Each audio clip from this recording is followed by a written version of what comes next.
आइए अज़ीज़ो इबादत का बाकायदा आगाज करें। ज़बूर की किताब में से ज़बूर 145 की तलावत करेंगे। खुदावंद के पाक कलाम में इस तरह लिखा है, हम्द और सिताइश का गीत, दाऊद का ज़बूर मदा।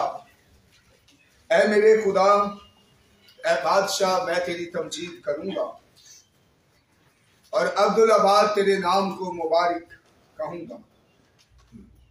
मैं हर रोज तुझे मुबारक कहूंगा और अब्दुल आबाद तेरे नाम की सिताइश करूंगा। खुदावंद बुजुर्ग और बेहद सिताइश के लायक है। उसकी बुजुर्गी इदराक से बाहर है। एक पुश्त दूसरी पुश्त से तेरे कामों की तारीफ और तेरी कुदरत के कामों का बयान करेगी। मैं तेरी अजमत की जलाली शान पर और तेरे अजायब पर गौर करूंगा और लोग तेरी कुदरत के होलनाक कामों का जिक्र करेंगे और मैं तेरी बुजुर्गी बयान करूंगा।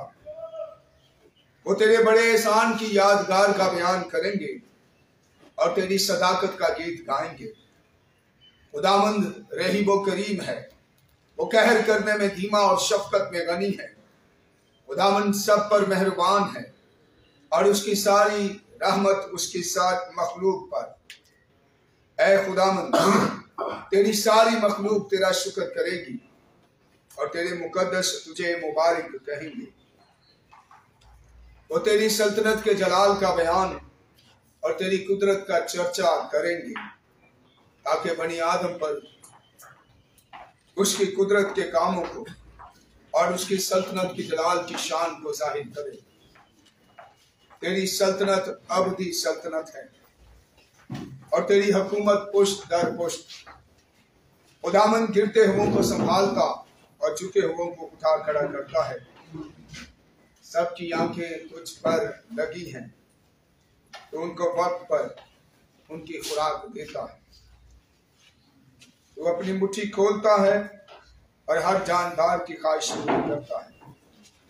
खुदावंद अपनी सब राहों में सादिक और अपने सब कामों में रहीम है। खुदावंद उन सब के करीब है जो उससे दुआ करते हैं, यानी उनसे जो सच्चाई से दुआ करते हैं। जो उससे डरते हैं वो उनकी मुराद पूरी करेगा। वो उनकी फरियाद सुनेगा और उनको बचा लेगा। खुदावंद अपने सब मोहब्बत रखने वालों की हिफाजत करेगा, लेकिन सब शरीरों को हलाक कर डालेगा। मेरे मुंह से खुदावंद की सिताइश होगी और हर बशर उसके पाक नाम को मुबारक कहेगा। आमीन। हम सब खड़े होंगे और जोरदार तालियां खुदावंद के जलाल के लिए बजाएंगे।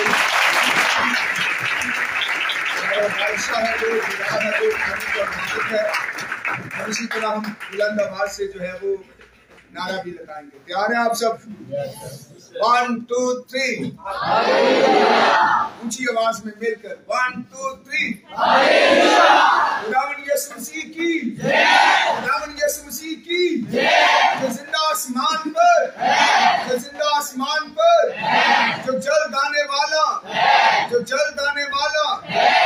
आमीन। खुदावंद की तारीफ में गाएंगे हम ज़बूर 4। जदों तेनू पुकारा मैं तो सुन सच्चाई दे।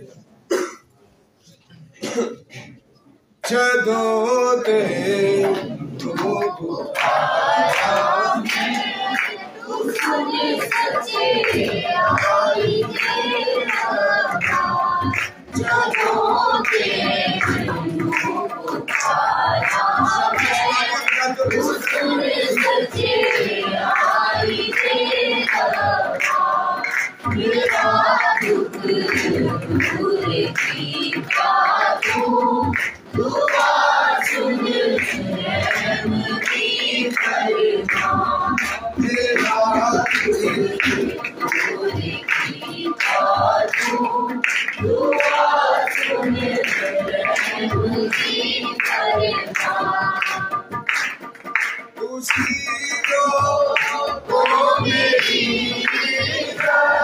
करोगे,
सच दी कुर्बानी भरोसा रखिया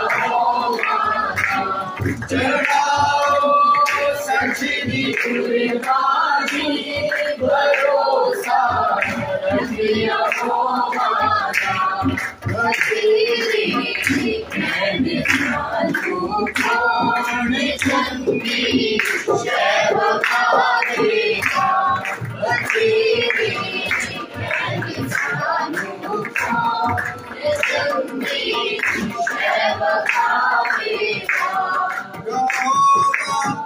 अपने चेहरे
आमीन। तशरीफ रखें।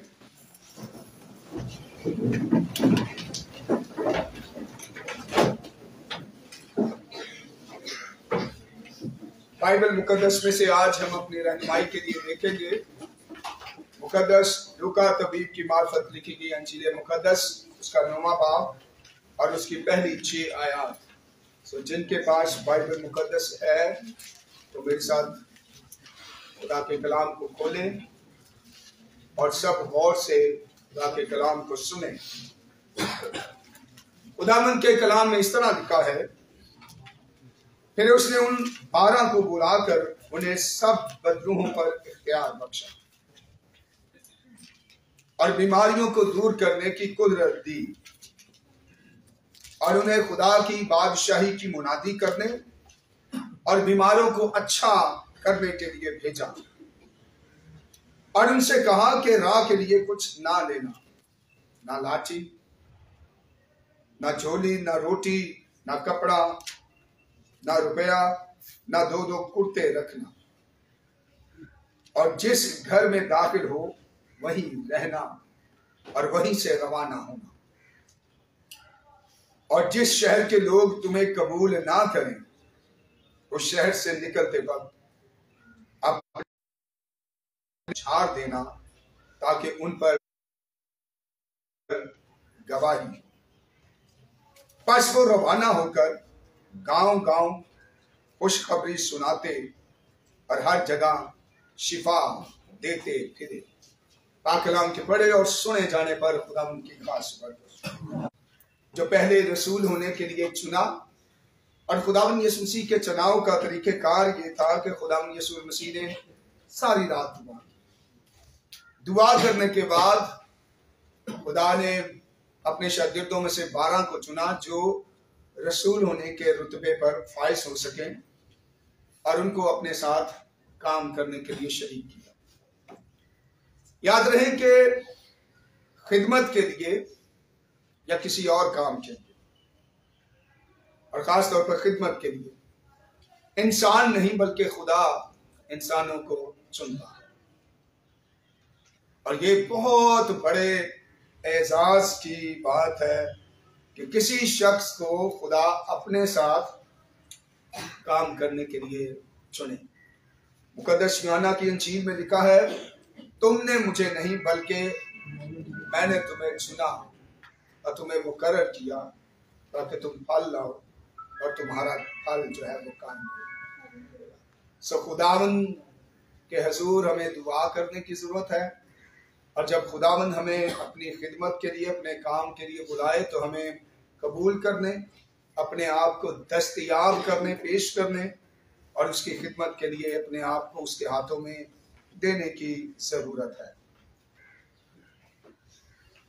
उसके बाद खुदावंद यीशु मसीह ने उन शागिर्दों को जिनको चुना उनको अपने साथ पहले खिदमत का तरीक़ेकार सिखाया, और वो खुदावंद यीशु मसीह के साथ 3.5 साल तक रहे।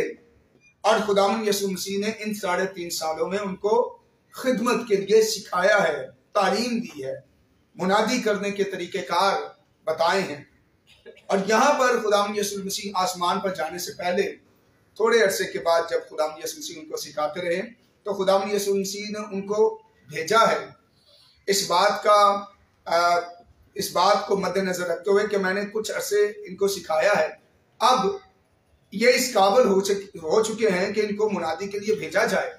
और खुदावंद यीशु मसीह चूंकि 3.5 साल के बाद इस दुनिया से कूच करके आसमान पर जाने वाले थे, सो खुदावंद यीशु मसीह ने मुनासिब जाना कि अपनी जिंदगी में इनको भेजा जाए और चेक किया जाए कि क्या वो इस काबिल हैं कि जो कुछ मैंने सिखाया उसको सीखा है और बेहतर तौर पर इंसानियत की खिदमत कर सकते हैं, लोगों को गुनाह से की तरफ माइल करके खुदा की तरफ ला सकते हैं, और उनके अंदर से अगर बीमार हैं शिफा दे सकते हैं, बदरू गिरफ्तार है उनको बदरूहों से आज़ाद कर सकते हैं। तो खुदावंद यीशु मसीह ने उनको इस गर्ज से जो है वो मुनादी करने के लिए भेजा है। कुछ लोग आज भी ये कहते हैं कि खुदावंद यीशु मसीह के शागिर्दों ने कहाँ से तालीम हासिल की है, किस बाइबल स्कूल में पढ़े, कहाँ पर सेमिनरी की है, लेकिन ये उनकी कम इल्मी के सिवा और कुछ भी नहीं है। खुदावंद यीशु मसीह जिसके मुंह की बातें जो हैं आज बाइबल मुकद्दस की सूरत में हमारे पास हैं, और इन्हीं बातों को बाइबल मुकद्दस की बातों को खुदावंद यीशु मसीह के मुंह की बातों को इल्म इलाहियात की दरसगाहों में, बाइबल स्कूल, बाइबल कॉलेज और सेमिनरीज में सिखाया जाता है। खुदावंद यीशु मसीह के शागिर्द और रसूल तो बड़े खुश नसीब थे कि उन्होंने खुदावंद यीशु मसीह के कदमों में बैठ के खुदावंद यीशु मसीह से डायरेक्ट जो है खुदा के कलाम के बारे में सीखा है। और मैं समझता हूँ कि दुनिया की सबसे बड़ी इल्म इलाहियात की दरसगाह और सबसे बड़े उस्ताद रईसुल उलमा के कदमों में बैठकर उन्होंने सीखा है। तो हमें जब इस तरह के लोग बात करते हैं तो हमें एहतियात बरतनी चाहिए, और अगर हम खुदा के कलाम से वाकियत रखते हैं तो फिर हम उनको जवाब दे सकते हैं। मैंने पहले दिन भी कहा था कि हम किसी भी डिनोमिनेशंस के बारे में बात नहीं करते, जिस तरह आमतौर पर कुछ लोग बात करते हैं ये ठीक है ये नहीं ठीक, लेकिन जहाँ पर इल्म इलाहियात की बात गलत तालीम देते हैं तो वहाँ पर हर मसीही का, हर पासबान का फर्ज बनता है और हम दुरुस्त करने की भी कोशिश करते हैं। लेकिन ये कोई जवाज नहीं है कि जब जिसका जी चाहे वो अंजील की मुनादी करने का जिम्मेदार अपने आप को पासबान, पास्टर और एक चर्च एस्टैब्लिश कर लेता है।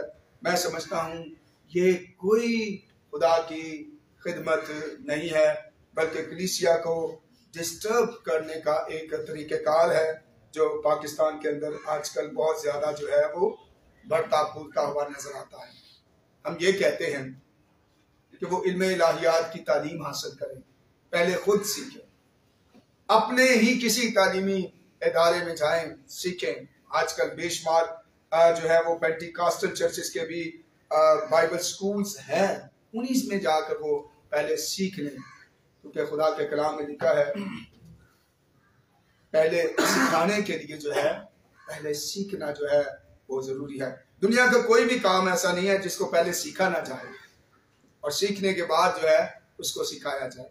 लेकिन बाइबल मुकद्दस और मुनादी जो दुनिया का सबसे मुश्किल तरीन काम है, उसको कुछ लोगों ने बहुत ही आसान काम समझ रखा है, और इसीलिए जब वो इल्म इलाहियात की तालीम से वाकिफ नहीं होते तो बहुत सारे बल्कि अक्सर बाइबल मुकद्दस की तशरीह, तफसीर और तालीम को गलत पेश करते हैं, और कलीसिया के अंदर जो है वो गलत तालीम जो है वो फैलती जा रही है, और मसीह का बदन तरक्की करने के बजाय वो तनज़ली की तरफ जा रहा है। मिसाल के तौर पर बाइबल मुकद्दस में ये वाज़ेह तौर पर लिखा है कि ख़वातीन दौरान इबादत सर पे दुपट्टा लें, लेकिन बहुत सारे पासबान ना इसके बारे में बात करते हैं, ना तालीम देते हैं, ना सिखाते हैं, और बहुत सारी बातें जो हैं। लेकिन इस वक्त चूंकि हमारे पास वक्त कम है तो मैं अपने इस पैसेज की तरफ जो है वो रहना चाहता हूँ। दूसरी बात, खुदा यीशु मसीह ने अपने शागिर्दों को खास तौर पर नसीहत की है कि वो जब मुनादी के लिए निकलते हैं तो खुदा पर भरोसा करें, खुदा पर ईमान रखें, खुदा उनकी सारी जुमला जरूरतों को पूरा करेगा, उनको अपने साथ किसी चीज का जखीरा करने की जरूरत नहीं है। मसला खुदावंद यीशु मसीह ने फरमाया, ना लाठी, ना झोली, ना रोटी, ना रुपया, ना दो दो कुर्ते रखना। इसका मतलब यह है, पुराने अहदनामे में जो खुदा ने फरमाया है, शेर बब्बर का बच्चा तो भूखा रह सकता है, पर मेरा तालिब किसी नेमत का मोहताज ना हो। लेकिन आज हम देखते हैं कुछ पासबान वो अपने इस दुनिया में जायदादें बनाने में लगे, बैंक बैलेंस बनाने में लगे, और मैंने बहुत सारे पासबानों को देखा है, उनकी बुनियादी जरूरतें भी पूरी नहीं होती। अच्छा, लोगों का अलमिया ये है कि लोग उसको पासबान शायद समझते हैं जिसके पास बड़ी गाड़ी, बड़ा घर और बहुत बड़ा चर्च, लेकिन ये इंसानी सोच है। मादी बरकत खुदा की बरकत में से एक पोषण हो सकता है, एक हिस्सा हो सकता है, लेकिन जिन लोगों के पास महदूद वसाइल हैं, इसका मतलब ये नहीं कि वो खुदा की खिदमत नहीं करते, इसका मतलब ये नहीं कि वो खुदा के खादिम नहीं है। ये बहुत सारी बातें भेद की बातें हैं जो इंसान समझ नहीं पाता या समझ सकता नहीं है। लेकिन हमें हमेशा मादी बरकत या रुपया पैसा या बड़ी गाड़ी या बड़ा घर ही समझकर बरकत नहीं समझनी चाहिए। मैं समझता हूँ अच्छा किरदार ये एक बहुत बड़ी बरकत की बात है। और इंसानों की खिदमत, खुदा के खादमों की खिदमत इंसान जो है वो परख नहीं सकता। खुदा इंसानों के दिलों और गुर्दों को जानता है, वही बेहतर तौर पर समझते हैं और आखिरत के दिन सबकी खिदमत का हिसाब जो है वो होगा। बहुत सारे पासबान, मैं इस वक्त ये बात नहीं करना चाहता, लेकिन मुझे पता है बहुत सारी बातें मैं कर सकता हूँ।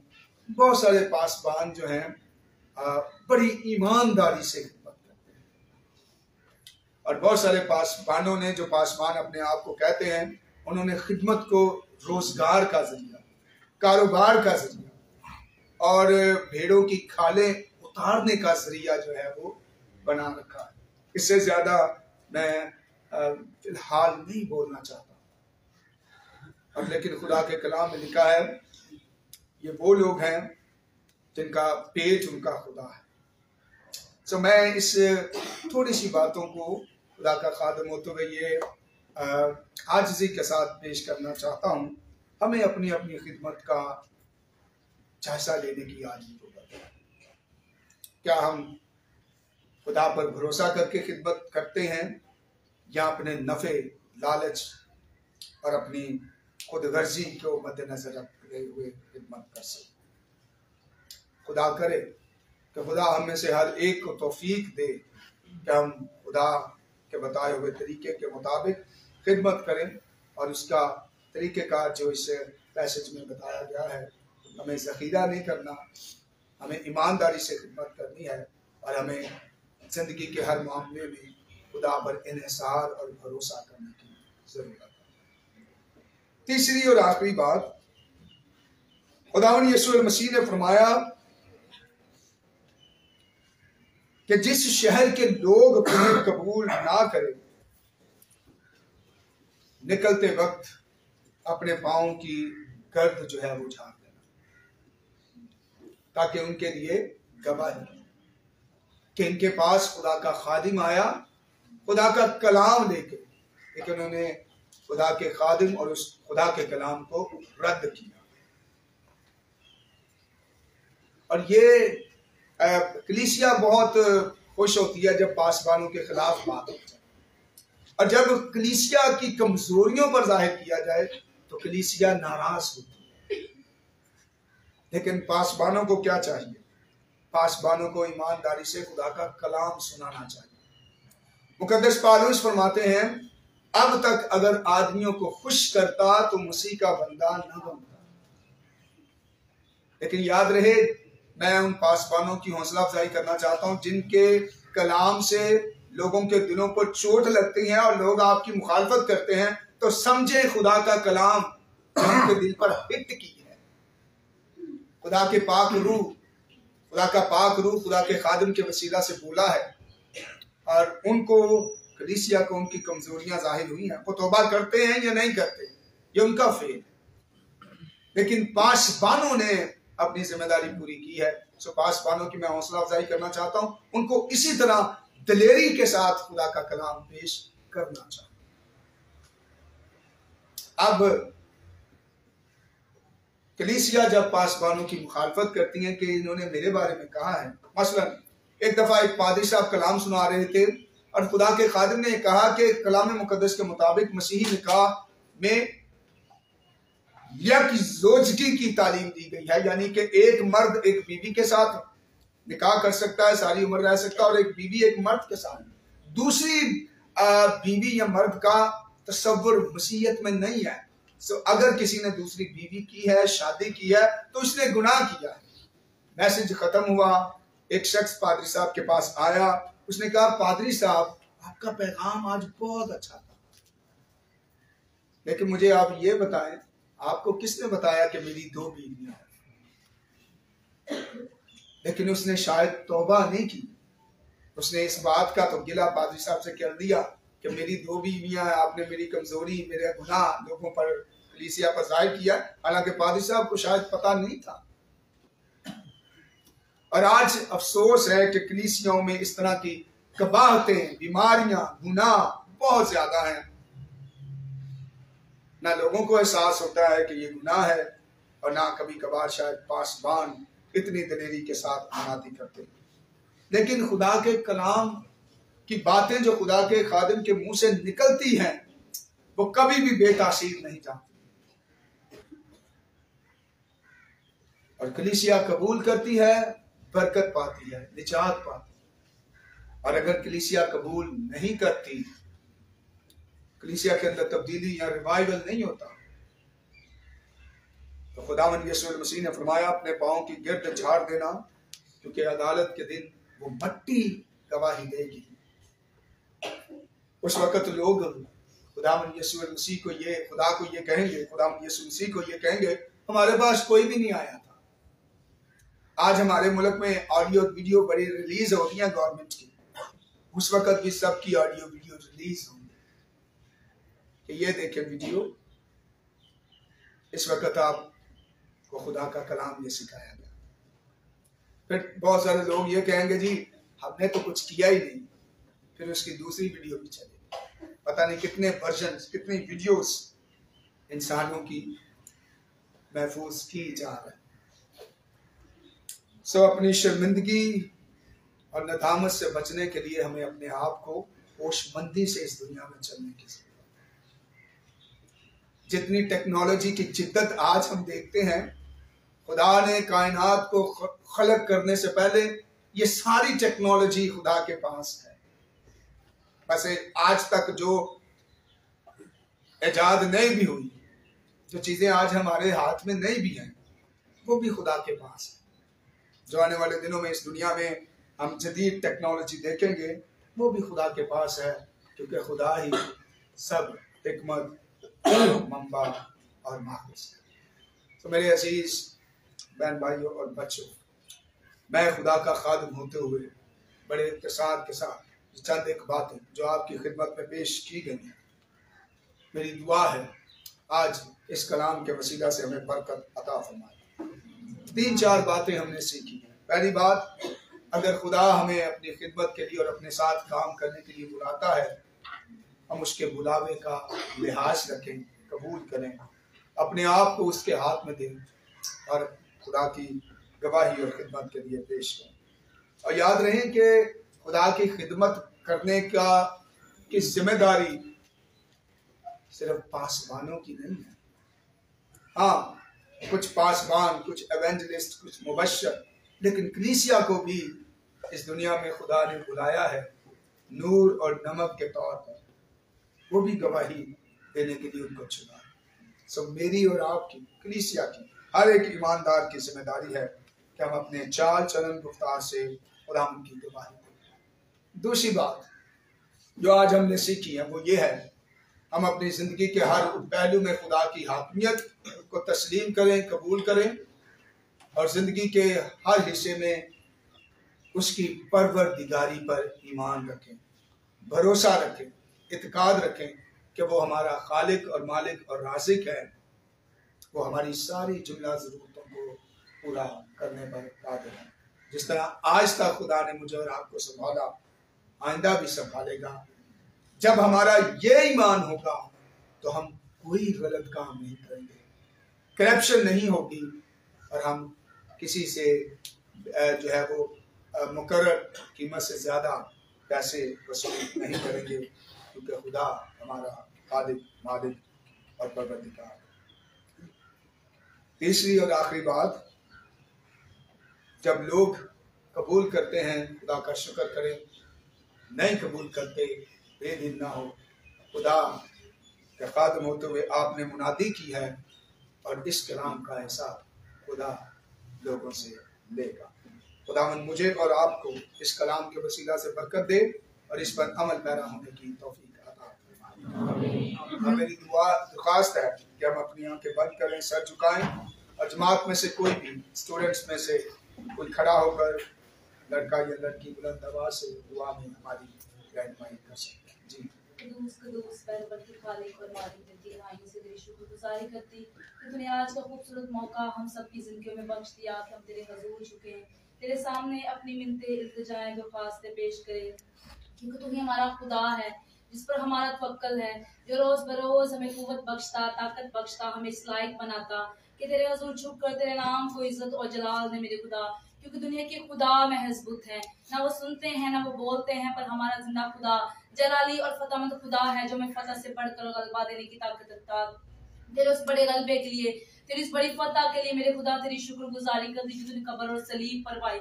मेरे खुदा तेरे जैसी मोहब्बत दुनिया में कोई नहीं कर सकता। दुनिया की मोहब्बतें महज दिखावा हैं, दुनिया की मोहब्बतें हमें दुख देती हैं, लेकिन तेरी मोहब्बत लाजवाब है मेरे खुदा। तेरी इस लाजवाब मोहब्बत के लिए मेरे खुदा तेरी शुक्रगुजारी करती। आसमानी बाप, आज की खूबसूरत वर्शिप के लिए तेरी शुक्रगुजारी मेरे खुदा। जितनी जाने तेरे कदमों में झुकी हैं, सबको तो नाम बना बरकत देना। आज हमने जो भी तेरे जिंदा पाक कलाम में से सीखा है, वो कलाम हमारी राह के लिए रोशनी, मेरे कदमों के लिए चिराग हो मेरे खुदा। हम इस कलाम को महज सुनने वाले ना बने, महज पढ़ने वाले ना बने, बल्कि कलाम हमारी जिंदगी के लिए बाइस से बरकत हो मेरे खुदा। तू सबके साथ होना, बड़ी निगहबानी, बड़ी सहायता करना, मांगती तेरे प्यारे और खूबसूरत नाम से, आमीन। सब मिलकर खुदावंद की सिखाई दुआ में शामिल हों। ऐ हमारे बाप, आप जो आसमान पर हैं, आपका नाम पाक माना जाए, आपकी बादशाही आए।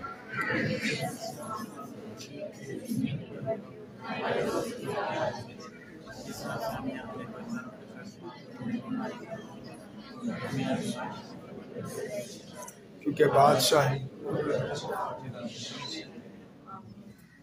खुदावन तुझे बरकत दे और तुझे महफूज रखे। खुदावन अपना चेहरा तुझ पर जलवागर फरमाए और तुझ पर मेहरबान रहे। खुदावन अपना चेहरा तेरी तरफ मुतवज्जो करे और तुझे सलामती बख्शे। अब हमारे खुदावंद यीशु मसीह का फर्ज, खुदा बाप की मोहब्बत और पाक की ताकत और शराकत दुनिया के तमाम मुकद्दसीन के साथ, खासतौर पर कलीसिया, जमात और इदारे के साथ अब से लेकर हमेशा तक होती रहे। खुदा बाप, बेटे और रूह कुद्स के नाम से। God bless you, have a nice day। इबादत हो चुकी है, आप सलामती से जो नए स्टूडेंट है वो यहीं पे बैठे हैं।